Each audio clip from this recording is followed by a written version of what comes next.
Now हाल ही में PM Modi ने एक बड़ी अनाउंसमेंट करी है, एक ऐसी अनाउंसमेंट जो परहैप्स भारत को आने वाले कई सालों तक इम्पैक्ट करने वाली है। भारत अपने न्यूक्लियर पावर सेक्टर में प्राइवेट प्लेयर्स की एंट्री अलाउ कर देगा। इसका मतलब यह है कि रशिया, यूएस, फ्रांस की जो प्राइवेट सेक्टर कंपनीज हैं, ये भी भारत के न्यूक्लियर पावर सेक्टर में एंट्री ले सकती है। ये एक ऐतिहासिक रिफॉर्म माना जा रहा है। इस अनाउंसमेंट को लेकर कुछ लोग चिंतित भी हैं, क्योंकि आप अगर रशिया, चाइना, फ्रांस ऐसे देशों को देखो तो यहाँ पर ज्यादातर जो न्यूक्लियर पावर का काम है ये सरकारी कंपनियां ही संभालती है। भारत यहाँ पे यूएसए की राह पे निकल पड़ा है, जहां पे हम धीरे धीरे प्राइवेटाइजेशन अलाउ करेंगे न्यूक्लियर पावर सेक्टर में। नाउ ये अनाउंसमेंट पीएम मोदी ने कैसे करी है, इसकी जो छोटी सी क्लिप सामने आई है ये मैं आपको दिखाना चाहता हूं। उसके बाद सरल भाषा में आपको बताऊंगा कि क्यों इस रिफॉर्म को हिस्टोरिक माना जा रहा है। हम एक बहुत महत्वपूर्ण सेक्टर में भी कदम उठाने जा रहे हैं। हम न्यूक्लियर सेक्टर को भी ओपन करने की तरफ आगे बढ़ रहे हैं। इस सेक्टर में भी हम प्राइवेट सेक्टर की सशक्त भूमिका की नींव रखने जा रहे हैं। इससे small modular reactor, advance reactors और न्यूक्लियर इनोवेशन में अवसर बनेंगे। यह रिफॉर्म हमारी एनर्जी सिक्योरिटी और टेक्नोलॉजिकल लीडरशिप को नई शक्ति देगा। ना यहाँ पे आपको समझना होगा, पीएम मोदी बात कर रहे हैं शायद दुनिया में one of the biggest energy markets की।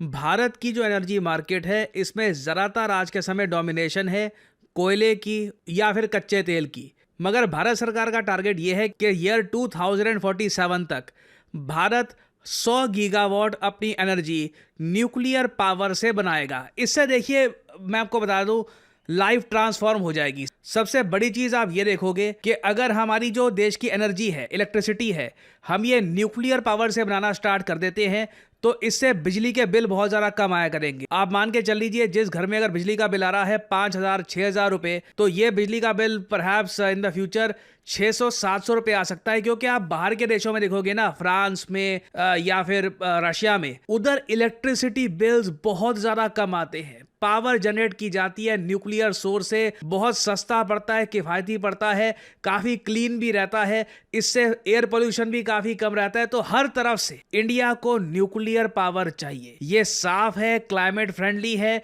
इससे हम बहुत सारा पैसा बचा पाएंगे।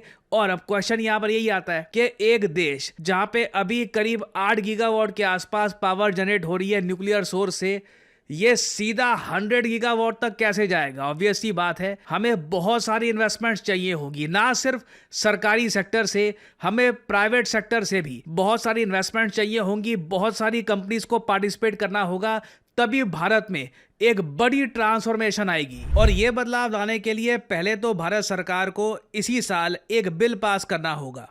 इस बिल का नाम होगा न्यू एटॉमिक एनर्जी बिल 2025। इसी के अंडर ये एक अलाउ किया जाएगा कि भारत में डीएई और एनपीसीआईएल के अलावा भी जो प्राइवेट प्लेयर्स हैं ये एंट्री कर सकते हैं। और ये ना सिर्फ एक न्यूक्लियर पावर प्लांट बना सकते हैं, इसको ऑपरेट भी कर सकते हैं, इसको मेंटेन भी कर सकते हैं। अब क्वेश्चन यहाँ पर यही आता है, प्राइवेट सेक्टर कंपनीज पर क्या आप जो सेफ्टी प्रोटोकॉल्स हैं कि बिल्कुल न्यूक्लियर पावर प्लांट सेफ रहेगा, फ्यूल सेफ तरीके से स्टोर किया जाएगा, सिक्योरिटी कंट्रोल एक्सेट्रा एक्सेट्रा, क्या आप उन पर इतना दबाव डाल पाओगे भारत में कि ये सारे प्रोटोकॉल्स ये प्रॉपरली फॉलो करें? क्योंकि भारत जो ये हाइब्रिड मॉडल की तरफ बढ़ रहा है कि थोड़ा बहुत तो देखिए सरकारी कंपनी संभालेंगी कई पावर प्लांट्स को, बट साथ ही साथ प्राइवेट कंपनीज भी संभालेंगी। ये दुनिया में कहीं और देखा नहीं गया। यूएसए में देखिए कंप्लीट प्राइवेटाइज मॉडल है। प्राइवेट कंपनीज वहां पर न्यूक्लियर पावर प्लांट चलाती हैं, बट एक स्टेट रेगुलेटर होता है जो प्राइवेट कंपनीज पर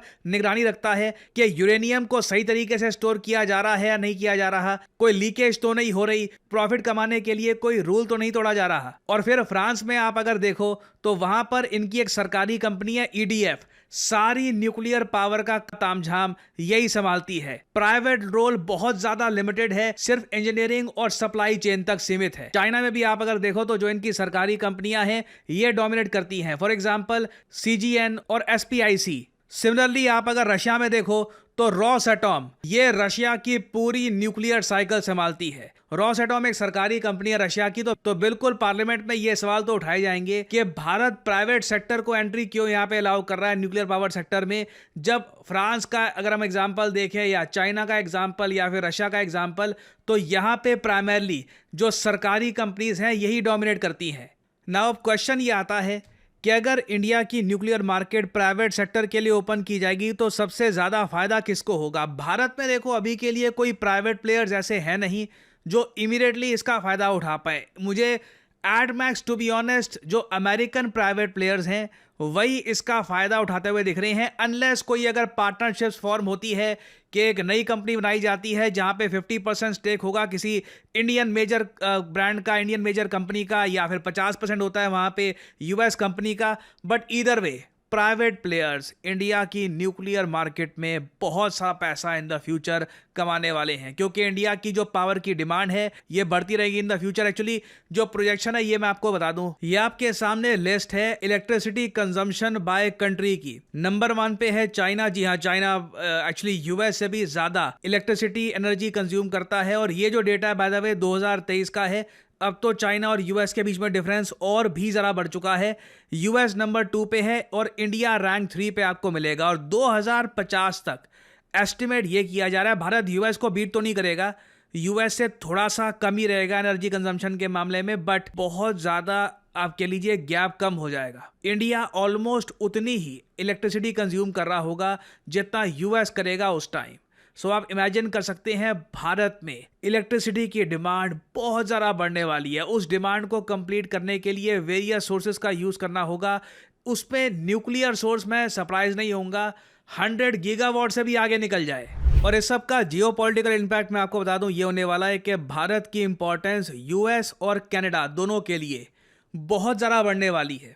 अगेन देखो, ट्रंप का अलग ही केस रहता है, वो कब क्या बोल दे किसी को कुछ पता नहीं होता, अमेरिकन को भी पता नहीं होता। बट मैं ओवरऑल अगर बात करूं, एक बार American companies Indian nuclear market में पार्टनरशिप के जरिए या फिर अकेले एंट्री करना शुरू कर देती हैं, इनको दिखता है कि कितना प्रॉफिट पोटेंशियल है, भारत की इंपॉर्टेंस यूएस के लिए कई गुना ज्यादा बढ़ जाएगी। इंडिया यूएस एनर्जी सेक्टर में आप कह लीजिए बिल्कुल आपस में जुड़ जाएंगे। कनाडा का इसमें क्रिटिकल रोल ये होगा कि कनाडा चाहे न्यूक्लियर पावर प्लांट बनाता नहीं है, बट ये लोग भारत को बेचेंगे यूरेनियम। ऑलरेडी बात चल रही है कि इंडिया और कनाडा के बीच में एक $2.8 बिलियन की यूरेनियम डील होने वाली है। और मैंने आपको बताया था इस टॉपिक पर जब मैंने एक शॉर्ट वीडियो अपलोड करी थी कि in the future nuclear power से रिलेटेड भारत, कनाडा, यूएस, बाकी कंट्रीज में मेजर डेवलपमेंट्स होने वाली हैं। और भारत का जो ये स्टेप है ना, ये आप कह सकते हैं एक जियोपॉलिटिकल मूव भी है। इससे इंडिया एक तरीके से यूएस को बता रहा है कि this is our importance for you. अपने जो रिलेशंस हैं अब आप खुद ही सोच लीजिए कैसे आप रखना चाहते हैं इंडिया के बारे में स्टेटमेंट्स,